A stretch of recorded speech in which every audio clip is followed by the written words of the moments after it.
I was brought up in a haunted house that pretended to be a home. There's a room in my memory that reeks of unburned ashes, with ghosts of men disguised by white walls, with screaming smoke but unnoticed sparks. The past burns most of my futures here. There's a window in the entrance of history that presents a broken vision, a double-blind view, just pink and blue curtains hung on two sides. The gaze of hardened colors petrifies my fluidity here. There's a door to my sanity that creaks every time the darkness breathes. Its edges scratch at the resistance of light, a tired sun consumed by patriarchal gloom. My fears gather like unhinged clouds here. The horizon roars, and all my doubts are compressed to one question. Why have I tried to cleanse this place for so long when this house will always be haunted? My body outgrew this curse long before its birth. This place was meant to be nothing but hollow. I'm beginning to see through its emptiness now. My vision contains more than a view. I turn the dormit around and summon the witches. We burn a bush and burn a few bridges, leave ashes like breadcrumbs and trust the winds to disperse the fears and plant something fertile. Learn to break hardened habits like a prism breaks rays. Stay if you want, leave if you like, but never dim your light in the face of this blaze. And stop being afraid to abandon a house never built to be home for us anyway.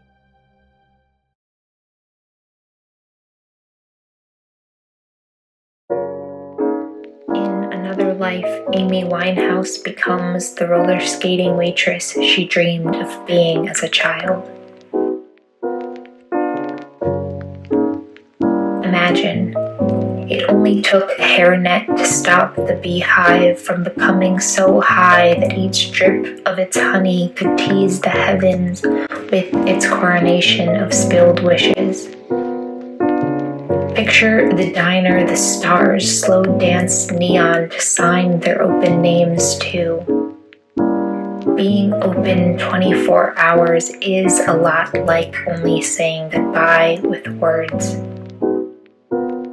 Like dying 100 times and tying those ghosts around her body like an apron, the softest shield.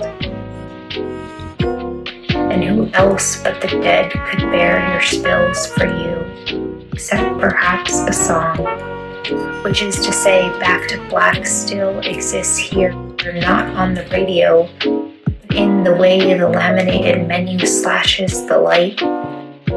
The fryers sizzling with the sound of ellipses spitting themselves back up from the pan in resurrection. Here, there are no butterflies in her stomach, only a jukebox of unturned pages. She is right side up in every spoon. Valerie's heart beating in time with the hands on the Heinz 57, even though she gets trapped in the bottle sometimes.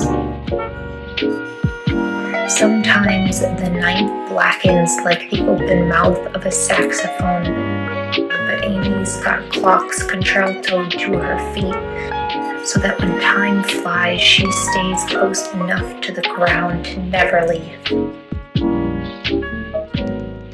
The moon, a radio dial turning up all the silence that was the other lifetime, where we treated her death like an early bird special,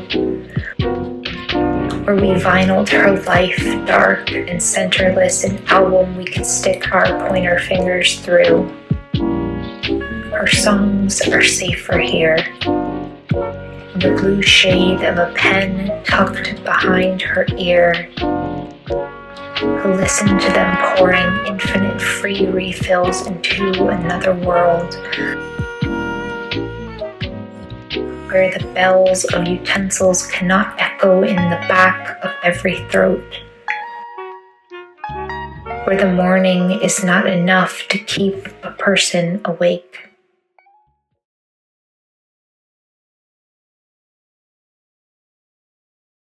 And in the beginning, God gave your body a checklist. Keep your heart on beat and your lungs dancing with oxygen, not passive to air. Make sure the path of your blood slows down for checkpoints and avoids bumps in the road. Train your nerves to keep a balanced pace and stay within the lines of steady flow. Push forward without putting too much pressure on movement. Remember to return to water when your spirit and its frame are in drought. Treat your body like a well-rounded planet built for all seasons, or pretend you are an adaptable star. Float in the black and stay there if you need to. Save some light for yourself. In other words, rest like the sun does. Schedule some time to stay out of sight when too many people praise warm energy. Keep in mind all of these things when depression tells you nothing is working. Keep in mind all of these things when it tells you there is no invisible force connecting us, when your veins are stopped by blood clots, when your bones are dry and the water is too quick to boil. Keep in mind all of these things when it tells you that the soul is like the body, made to be broken, open to deterioration and doubt. Yes, keep in mind all of these things, but remember, even when it seems like the clock isn't ticking, you were made perfectly for this moment in time.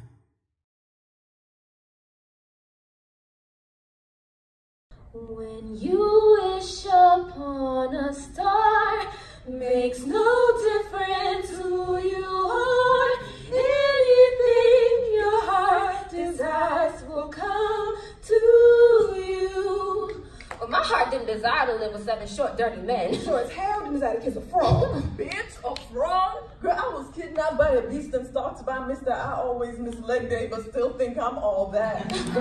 Why did we have to endure hell and high waters to get to our happy endings? I mean, my prince wasn't all bad. I went from sweeping floors to getting swept away. You mean the man who couldn't even remember your face? Foot fetish charming. Wait, Charming? You mean mine, Prince Charming? Y'all getting courted by the same guy. Man, these princes ain't shit. Do you know what it's like to be princess? We must be apple pie sweet, no substance, personalities never baked in. His platter of spices sprinkling confidence over my sweets. Now stuck with these Granny Smiths, making bitter my baked goods. Glisten with the beauty, concealing the poison that sent me to sleep. Princess! To lay down like doormats, expected to keep running back like store cats, but instead of food, our meows are met with scraps of love, as we're forced to settle down with scrubs. You know, maybe I wanted to be a librarian, but being a princess taught me that a perfect posture was the sole purpose of a pile of books. I put my back in line with knowledge on top of my head instead of in it. Why be smart when you can be pretty? Why be strong woman when you can be princess? Our dreams fall second to a man's affection. Just dig a little deeper till it's deep enough to bury away your ambitions. Nah. Fuck that. You can't bippity boppity boo this bitch. Pack them into sugar-coated treats, hide our billing realities, serve them up on Blu-ray platters, serve them up on Blu-ray platters.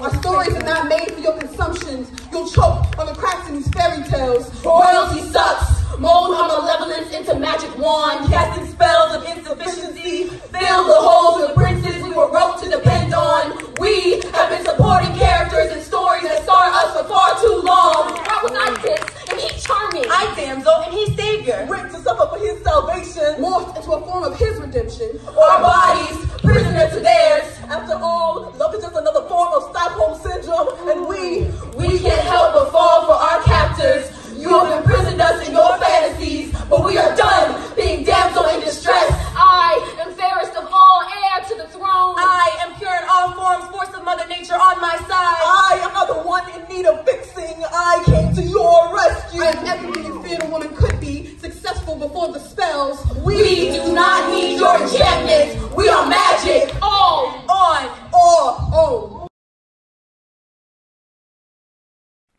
Dear Letter X, You are a beacon of love and fire to our fallen brethren, reduced to nothing but desolate shells of themselves. Vistas of freedom cutting across suns and moons and lands of the spirit. You are masters of fabled rebels who knew courage by its name and passion by its flame, but letter X. They still have no idea of your color. That you are the one-dimensional hue spectrum decorating mothers with life. You are first and third heavens, triple dark moon goddess in the heart of Azania and Kemet. You are irrefutable tongues that exude and speak revolution. Stories of first unfamiliar residences underneath seas and in coastal vessels, and thus you remain unforgettable memories. You are acoustic sounds in mantras, percussions in reminiscence, the light that shines black and the ink that is life. Songs by Igbos marching ashore, begging waters to swallow them back to their ancestors. You are moors that even death cannot defeat, the bloody storms that resurrected men and women wearing shields and rainbows of flesh. You are gaps wrapped around loins of African stories too nimble to break. You are Kwame, Batman, Rosa and Winnie, impetus that turned tears into deserts. You are prayers in mountains and mountains of prayers, reincarnations of infants who found their ways back to their mother's wombs and saw you are God of life and waters. You are healing and beauty, rivers of 5 fingers. You are blessings in Greene's consonants, dancing in syllables too black for nasals to pronounce. And I speak of you as black history in curly hairs and nappy afros, cracking skulls of humans who owned humans, but letter X. They still don't know who you are, and I guess they will never do.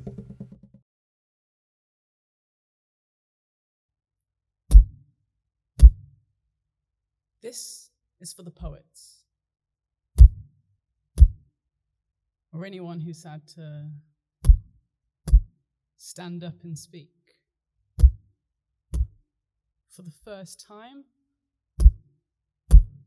and then every time after that. You know what happens.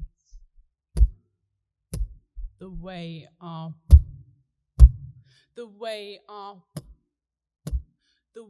our pulse is booming too loud, and the panic is pounding our head, and the blood is blushing our face, and our body has bottled to still, and how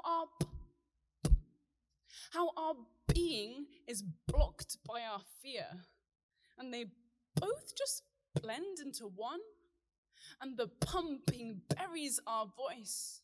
Heartbeat just blares over all. It's a still backfired, bashed up button, bursting pipe, a broken buzzer, blood cells bounce from pulse to pulse and push the pace like pasta, parcel, busy body, brains are buster, Pelle boiling black and blue, bolting back the beta blockers, blitzing boost till blown apart. But we people, we problems, we babble like babies till purple, then play back the blabber, then blubber at bumbles, we burst by them bubble, unbubble like paper, we're paupers of blood pressure, into coming up, into coming up, into coming up, into coming up,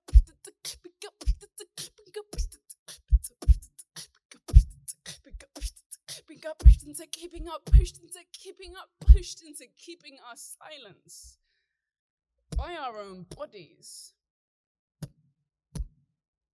Bound back by the soundtrack of, like, what are we more of? Our thoughts or our awkwardness? Why talk if we're so mortified when all we get is cortisol and shorter lives? It's so hard to tell where your ambition starts when there's no end to that ammunition heart of.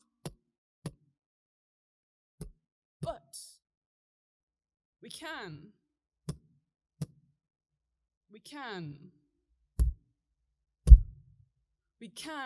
be them both, though, right? We can be the panic and be the passion. We can bring our baggage and bring our best still. Be the broken and be the breakthrough. Be the bullied Then bite the bullet. Embrace the beat. Play the beat. Be the beaten, then be the beat. Beat the bar and then be the bar. Breathe the battlefield, breathe them broader. We big bangs, we bagpipes, we boom boxes, blueprints, we pupils in purpose, we black belts in backbone. Be berserk, be bloody bombard, perplex, be bold, be bare, be bad, be boss, be proof, be prone, be proud, be pro, be beast, be boost, be pushed, be better, be better, be better, be better, be better, be better, be better, be better.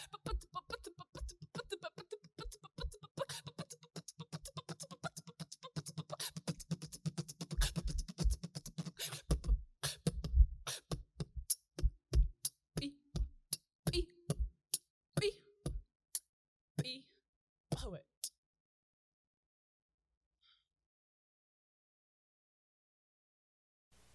My grandmother is in a casket.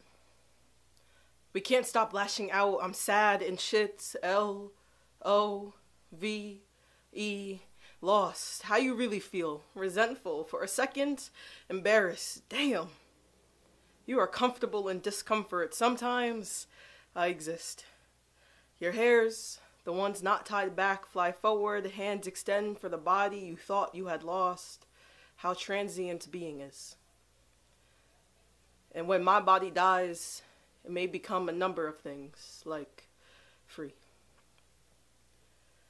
I can't write a love poem. If I can find comfort closest to colonial convention, then maybe my soul could be saved from hell built by conquest, neither an abomination nor the weak rib, perhaps proving to myself my possibility to exist.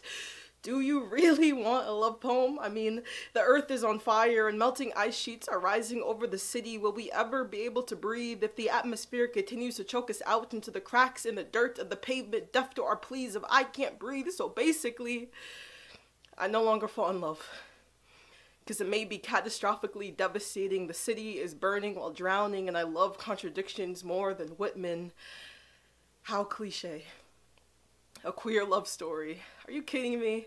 I'm already a part of Gen Z, meaning we're weird, meaning we use memes to communicate. Death is a punchline, oversharing is not an issue. I guess it's like a part of evolution or something. Subtweets, ghosting, Instagram stories of everything, anything other than face-to-face contact, confrontation, and love? You really gotta be kidding me. It seems foolish to discuss love without talking about racism, which seems foolish to discuss without talking about white supremacy, which seems foolish to discuss without talking about insecurity. We're woke like that. Some of us, at least, are critical of a word thrown out like that. Woke, love, poetry. More specifically, I can't write a love poem because I'm not angry. I'm turning over to see my greatest nightmare stare right back at me, empty and off-white and nothing, glaring, waiting for truth or something of the sort. The air is thick like through pauses, silences, breathing, eye movements, birds moving in packs, making space for the little ones to survive. I digress. I learn growth through the intensity of the sun, how it cannot be stared at for too long as if it is purity, and maybe it is and maybe it isn't, but who cares? We all are and aren't always. You are and aren't always. We are 20, we are kids barely. Why do we believe love can only exist for one person, one way at a time? Have we lost all imagination? What is forever if not just the present moment? You say, break my heart. That takes courage, I say. I love you, but this is not a love poem, all cliche and shit, all normal and shit, all boring and shit, all not my style and shit, but shit. We are the U-Haul I vowed my closeted teen self to never become. I find my full body must catch my tongue before I let the truth roll out with no filter. I love the way you roll our spliffs, and no, this is still not a love poem. But I can use the word love all I want because I said so. This is my poem, a testimony of love beyond force. I do not have the courage to break a thing, a being, a person. I am not as radical as you may think. My pen is the closest I've been to revolution except for that time with a brigade of pigs in Harlem that night. I am stuck on the break trying to make pleasing art of the syllables of the sentences and the page is over. I got lost, stopped to pick you up, take you with me, nowhere moving on and on and on until there was something, no guarantees. I may be scared without you, and is that not love too? Call it stubbornness once, following my own fate, or simply using the erotic as power within my life. I can no longer try to find the words to put into form, and perhaps this is something like a love poem.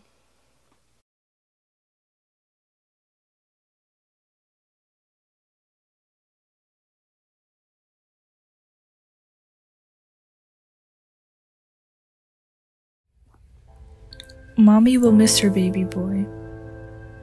Somewhere her heart is crying a loud cry, but it's quiet to those who don't want to hear. I can see storm clouds in her eyes, a lightning strike in the dark, blood-stained concretes on the darkest hours, and a name dripping from the obituary she recognizes. I would never know the black mother's ache, but I can imagine it tastes like a bitter fruit. The root grew so tall in her womb, and once it was ripe enough, they devour each bite with fervor, bitterness lingering on their tongues, never sweet because it was forbidden. I would never know the black mother's ache, but I can imagine it looks blue, like brown skin turning blue due to the asphyxiation from the sounds of "I can't breathe" and "you're choking me," or the blue that no longer runs through the path of his veins. Or it might sound like the blues, a smooth, soothing song that turns soul into story, how it glides over the ear and guitar strings in harmony, but when she turns on the radio to listen to his favorite music, another one has reportedly been fatally shot. The melody of an already broken humanity.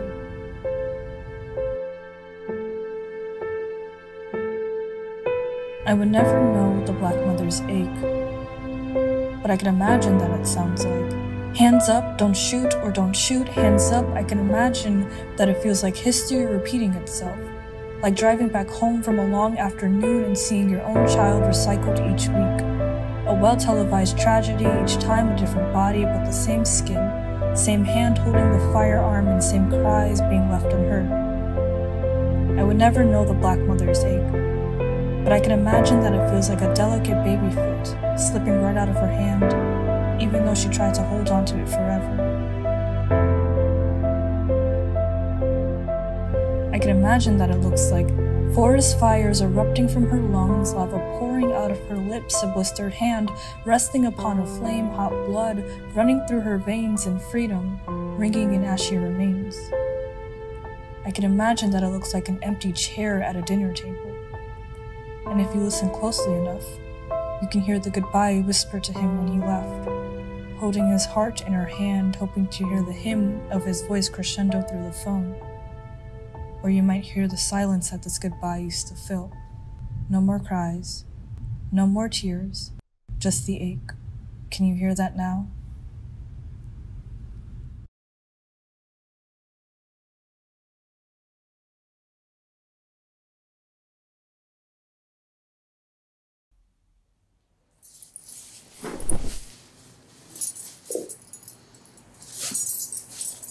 I get no fucking service in this building.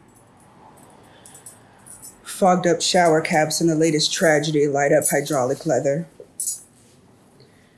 I sacrificed $80 in my pride for upcoming interviews. Eurocentric first impressions taking precedent over human decency and employment qualifications.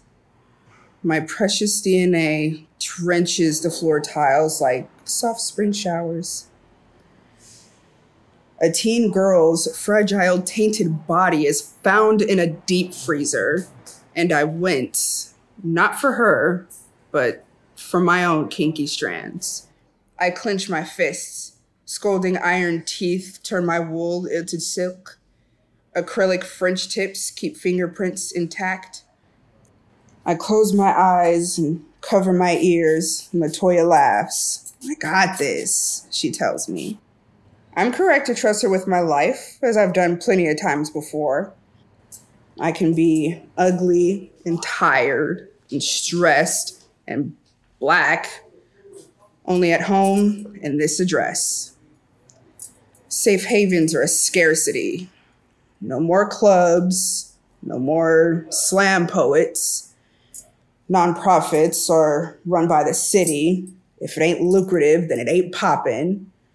Barbershop turned food chain. Spiral candy canes look like lighthouses, saving Black boys from drowning in a sea of pigs and justice obstruction. Fresh cut. Don't cry, it'll only sting for a few moments. You should have nothing to hide, so don't run, don't move, don't follow instructions, don't breathe, don't speak, don't scream, don't blink, stop resisting, stop existing. You have the right to be mourned in silence. Funny how everything is learned, but the curriculum is filled with fallacies, formulas, and falsehoods formatted into facts chosen by the champions, the fallen erased and forgotten like Navajo, like Standing Rock, like Black Wall Street, like Matthew and Laramie, like hashtags with my brother's name, like centuries of my ancestors' traditions, like good music. I bet you the clubs in Harlem us niggas used to create the day's dance moves in have been put down, flipped, and reversed into indie-themed fads that will die just as fast as they were stolen. They play our music at their backyard barbecues, nodding impressively to the dance moves their children and children's children learn from the programs we influence. They watch our every move until we stop breathing and then turn a blind eye to stupidity, like pressing the power button is gonna somehow validate their sudden lack of interest. And they wonder why we're so ignorant and angry and loud and sour and intimidating.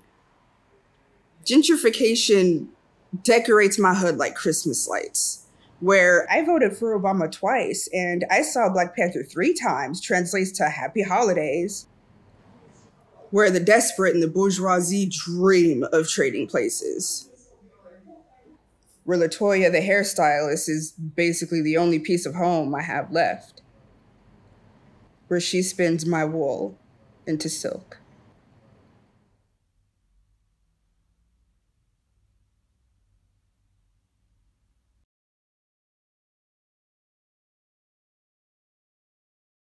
Let's not do it. But it's button, yaar. We have to do something, no? I know, but on Zoom there are so many issues, thinking, bad internet. There's already a lag, though. But do you still want to bash Bollywood? Yes, I want to bash Bollywood. Let's do it. Yes, let's do it. To Bollywood, sincerely. We have been raised on Bollywood dreams of opulent jewelry, brocade blouses, Silk saris and puffed up sleeves.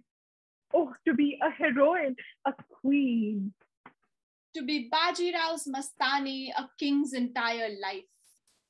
To be Prem Pooja, whose only identity is as his ideal wife. To be Kabir Khan's student whose talent cannot be recognized. Unless she has been chosen by a man. Bollywood, you taught us. To love, with your happy endings where every heroine eventually turns into a bride. Not to love ourselves. So we can't be happy unless we settle down, right? It's called settling down for a reason. An Indian marriage would only pull you down if you're a woman. Bollywood, you taught us. To dream of being plastic packed in red and gold. To be fed to the highest bidder like a box of sweets, of being beaten and broken and then melted into a mold. And we walked right into it. Smiling from inside the plastic. Waiting to be choked, stripped, then broken so they can pick us up piece by piece. And swallowed like our dreams. And the man, the hero, finally walks away with his treat. Well, at least our Bollywood dream is complete. Dear Bollywood. let us chaperone you to the door you ignore, that opens to our world you pretend to disown. Did you know we could be heroes too? Scratch that. We are the heroines. And we have a story of our own, stories that must be told. We are Savitri Bai, painting poems to teach and empower. We are Giday, writing female characters with emotions who, for a change, also got rights. We become Kalpana Chawla and P.V. Sindhu and Indra Nooyi and whoever the hell we want to. But we will not be your pretty box of sweets that sell.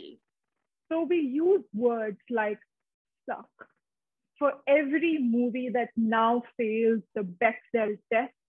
We use words like fuck for anyone who tries to put in our mouths words we are supposed to use or the weight that we are supposed to lose. Anyone who forces us to choose a man over ourselves, we say, fuck them. Welcome back to another episode of Wheel of Military-Industrial Complex. What empty stomach will ask for food, for aid, for help, and instead receive a bomb, grain as gunpowder, medicine as poison. America gives no gifts. Today our contestants are Yemen, Palestine, Iraq, Syria, Afghanistan, and Iran. The riddle for today, it's the one thing America can give to and take from refugees. Up first is Iraq. Spin the wheel, consonant for $2,003. D, like didn't. Like how you didn't find the weapons. How you didn't hear about the children. How their matted hair and dirty knees adorned the rubble. You didn't hear about the victims because they were too brown, poor, Muslim. You only heard your pockets lining. All right, Palestine, your turn. Spin the wheel. Consonant for $1948. R, like refugee. Like the 7 million Palestinian refugees American taxpayers continue to displace in the name of never again. R, like race. Like her race to the White House, the small rooms, the white man choosing which race they'd like to finish first. That's enough. It's Syria's turn. Spin the wheel. Vowel for $2,011. E, like ending the funding to kill us. Ending the death and the proxy war in Yemen. After 10 years of this nightmare, my children ask where they can go to stop the burning, and I say E, like Ellis Island, like huddled masses yearning to breathe something other than chlorine gas. Iran, it's your turn to spin the wheel. Vowel for $1953. A, like Central Intelligence Agency. Like when the CIA decides democracy is an inconvenience to oil profits and organizes a coup. Isn't it all just a game to them? They learn to hate and want so quickly that they can't even learn to say the country's name properly. Now it's Yemen's turn. Spin the wheel. Consonant for $2,016. M, like the munitions used in slaughter. The bombs being dropped are M, made in America. For every one of Biden's multi-billion-dollar arms sales, I wonder about the cost in blood. How many starving bodies on the ground does it take to make a hashtag? How do we make America care about the wars it creates? I'm afraid time's up. Finally, we have Afghanistan. Spin the wheel. Consonant for $2,001. S, Operation Freedom Sentinel. Like America spent over 17 years in Afghanistan and all we mourn are the dollars spent. S, like drone strike. After 111,000 Afghani lives were lost, why does it seem like America was looking for revenge instead of justice? This game is brought to you by the $753 billion tax dollars that will fund the American war machine in 2021. No one can track greed when the people choose their politicians. When it is our tax dollars that pay for internment camps. Democracy has always been a mask to hide the blood on capitalist hands. The game ends, but the riddle continues. The one thing America can give to and take from refugees is D-R-E-A-M-S, dreams. How many of us win in this game? As long as you get your mangoes, your oil, your sugar, your money. It's easy to call yourself a liberal when you have the privilege to your own voice. How easy it is for us to use our patriotism as an excuse. Every country on the wheel has become ghosts to us. We are killers on international waters. When the noose on our bodies freeze, somewhere else it's tightened. We are holding a double-edged knife, America. The tongue is split into two. We are the face of peacemakers and warlords. The wheel is always spinning, but we are never the ones it lands on. Yeah!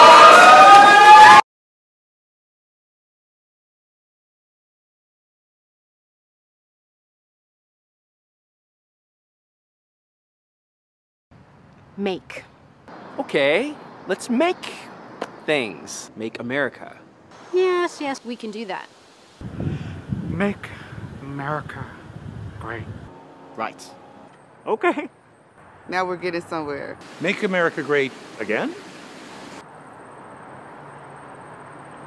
Make America great again? So, like, implying it's not great now, but once was?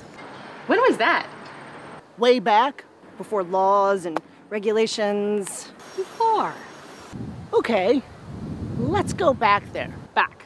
Before. Before this president or that president? Before the virus locked us down. Masks on our faces. Millions of positive cases. Before babies in border cages? Before marriage equality. Or that hurricane called Katrina.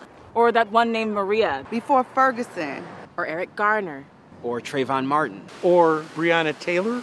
George Floyd. Sandra Bland. And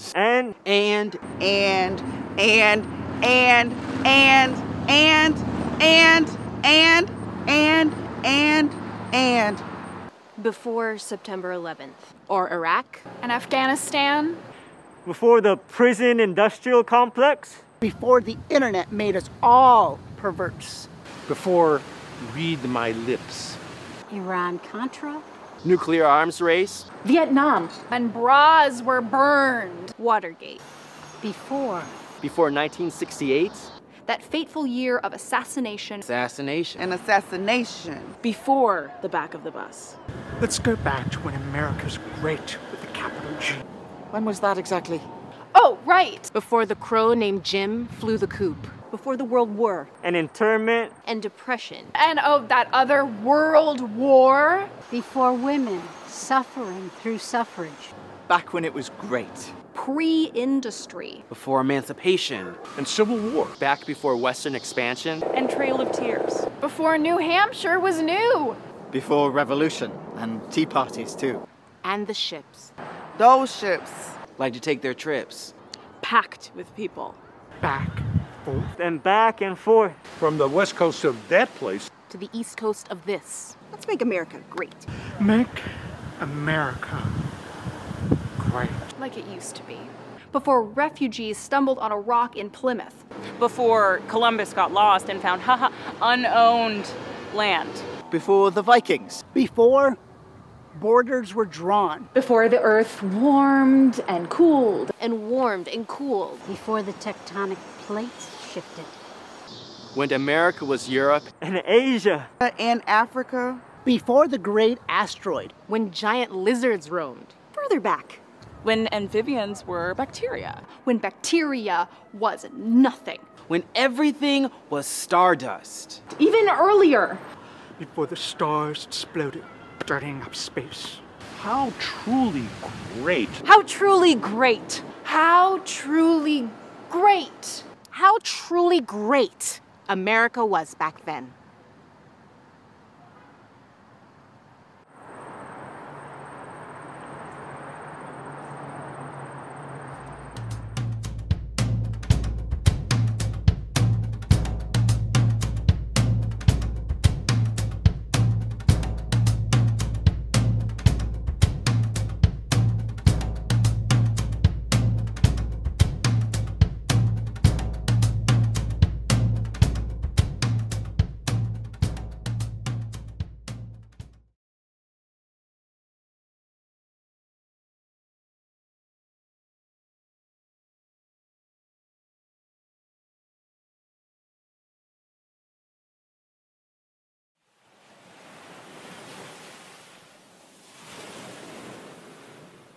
You wanted breakfast.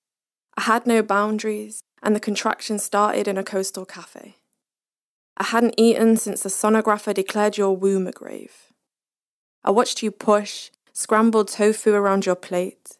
It was too late for sanitary towels, so I lined the car seat with a bag for life for the return to our seaside home. In the bathtub, I peeled your leggings sticky like wet rubber from your thighs. This is the worst holiday ever, you cried as your belly gutted 10 weeks of new beginnings, tentacles spilling, slick and quieter than a drowning. I held out hands to catch our belly-up fish, but missed, and our little gem prized from shell, not yet pearl, splashed like innards on a fishmonger's floor. I scooped it up, like a child would a bug, curious enough to keep it in a jar on the mantelpiece, releasing it back to soil when it disturbs the guests.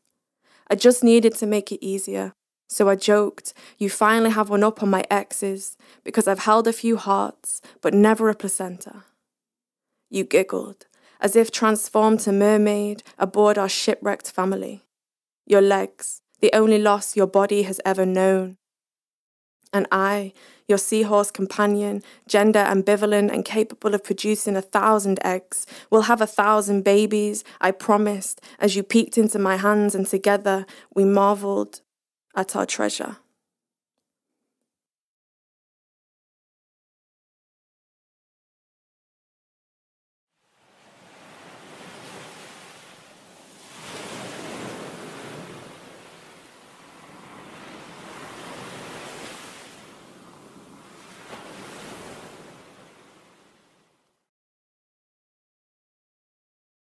Long travels on that subway, where we are standing with souls who just need a seat, where eyes meet without a greet, and we stare back at our feet.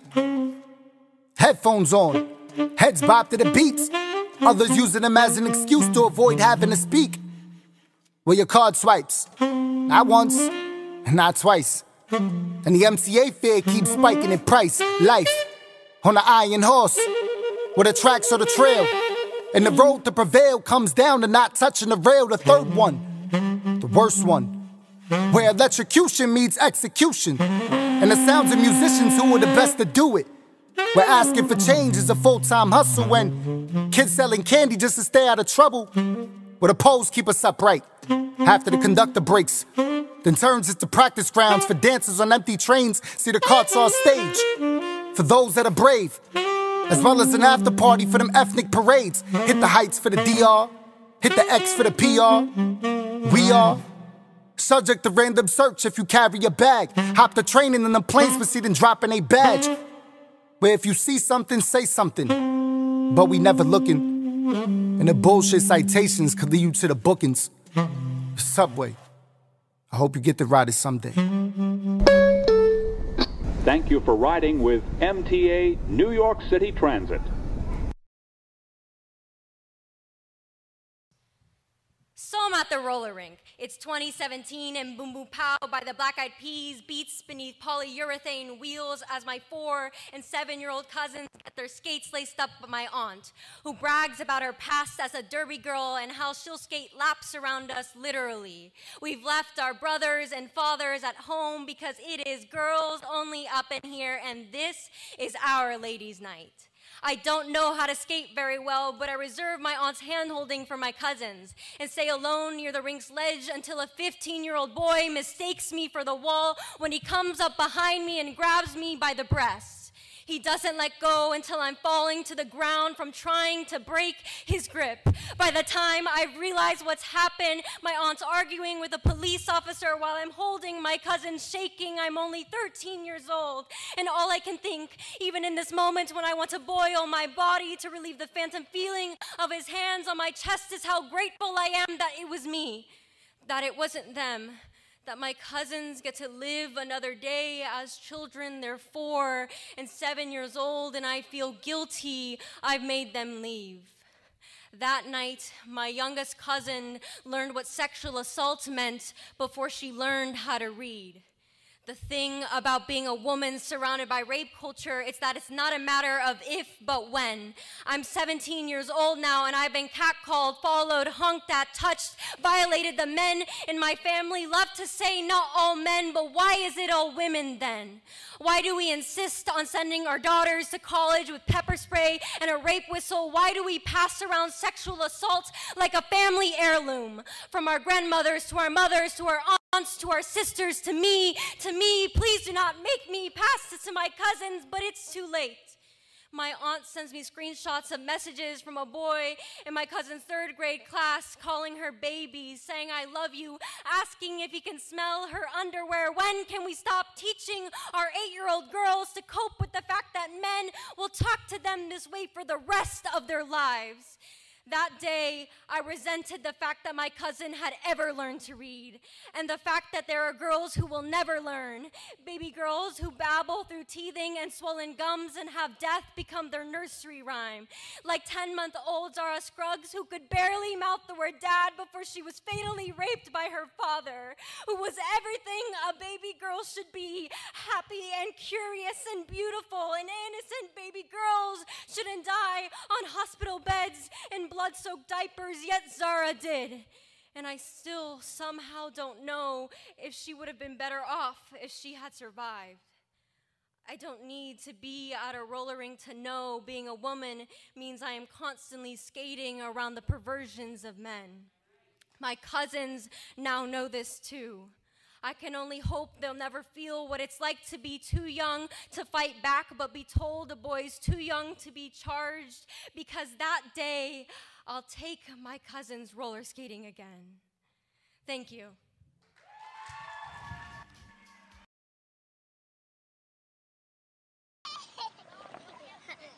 It's 2003 and my mother tells me to drink my milk. It's good for you. It'll make your legs longer, your nails stronger, and your hair as smooth as silk. Drink every drop, don't stop till you reach the bottom of the glass. You'll be at the top of your class. It'll make your brain sharper, your concentration better. Just remember to finish your milk. I list the benefits of milk in my head. That's all I can think of as his hands worm their ways down my thighs. How stupid was I? In that moment, I hate milk. Finish your milk. I hate milk for making me tall. Screw you, milk. Why'd you make me tall? Tall but not strong. Not strong enough to throw him off me. Not smart enough to figure a way out of this mess. Finish Fuck your you, milk. This is all your fault. No, actually, it's capitalism. Capitalism and false advertising. I lay there despising my mother for investing in milk cartons instead of karate classes. Finish your milk. It's 2018 and I finally realize it's not the milk I despise but the sparkle in my mother's eyes when she spends hours talking to me about nutrition, homework, and exercise. Delusional that that's all being a good parent means, but she doesn't talk about how the means to my destruction would be the lack of knowledge that harassment happens and it's not my fault, how my consent should be held with the highest regard, and how rape is real. It is so real. Finish your milk. I think about the future a lot. How I want a daughter, and I want her to be strong and tall. But most of all, I want her to know there are things more important in life than knowing the benefits of milk.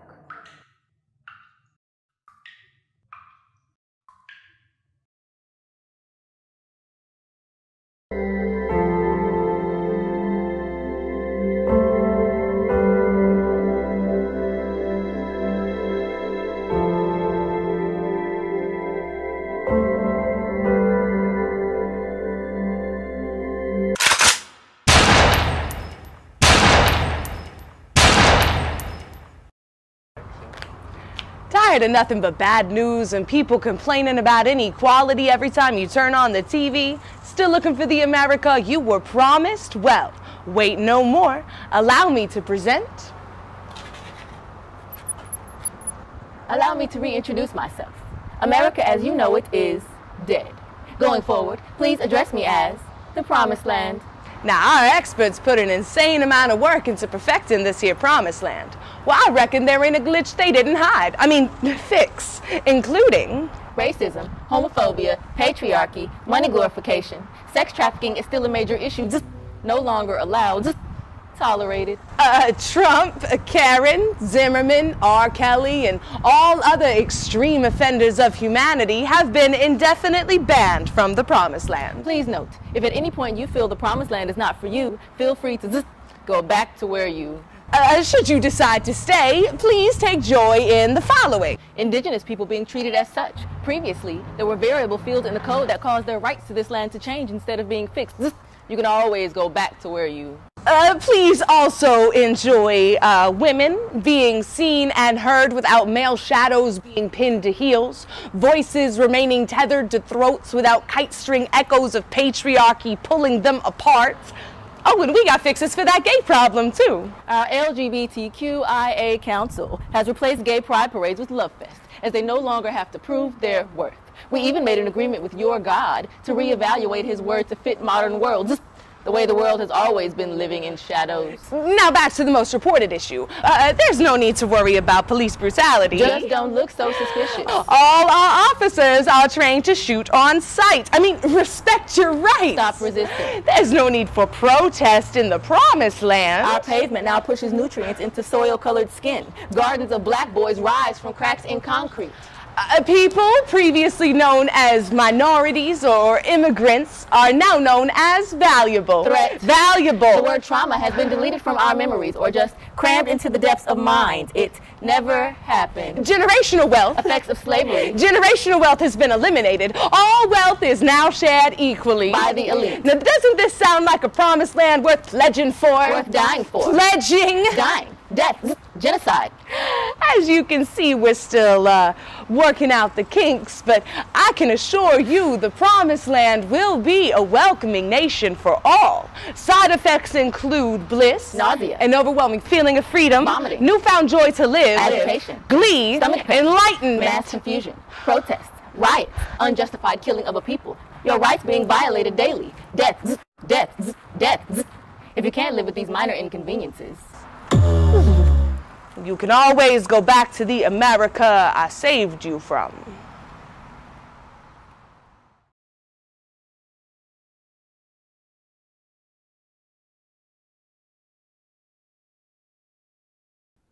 The Arena Football League, Aqua Teen Hunger Force, the Fast and the Furious series, Captain Planet, American Ninja Warrior, WCW Nitro. All these things lasted longer than the Confederacy.